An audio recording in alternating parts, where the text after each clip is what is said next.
There are warnings over remarks about a full-scale European war in the US President's State of the Nation address. Joe Biden made a call on Congress to stand up to Russia's aggression, warning Russian President Vladimir Putin would not stop at Ukraine. Chatham House Ukraine Forum Managing Director nzherald.co.nz says significant Biden talked about Ukraine so early in his speech. She says his remarks send a strong message to other nations that Ukraine could take on Russia.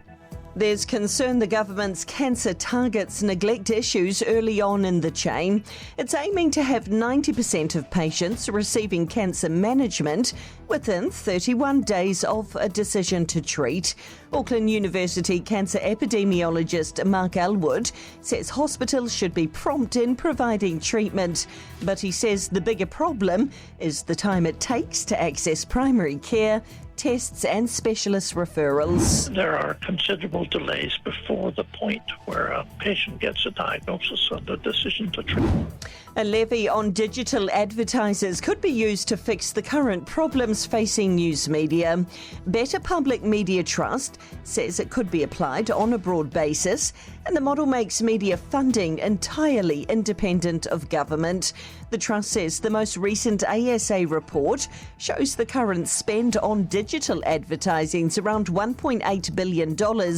Victoria University Media and Communications Associate Professor Peter Thompson says a 1% levy on that could generate $18 million. Vanuatu is marking 1 year on from twin cyclones, with recovery still a work in progress.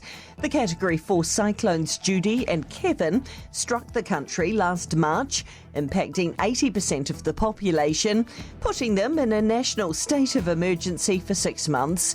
Save the Children Vanuatu director Polly Banks says recovery is hard, as it's one of the most disaster-prone countries. It's hard to put a line in the sand and say recovery is absolutely complete, because further cyclones come and compound the impact. So I think with the impacts of climate change, it's going to be a really ongoing journey.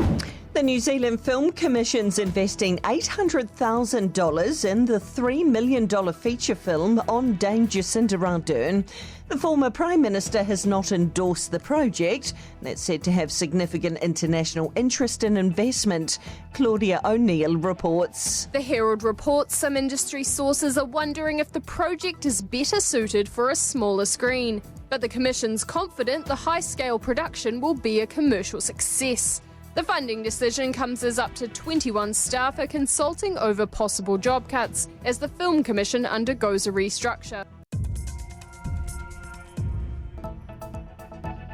Thanks for checking out our YouTube channel to stay up to date with all the latest news from the New Zealand Herald.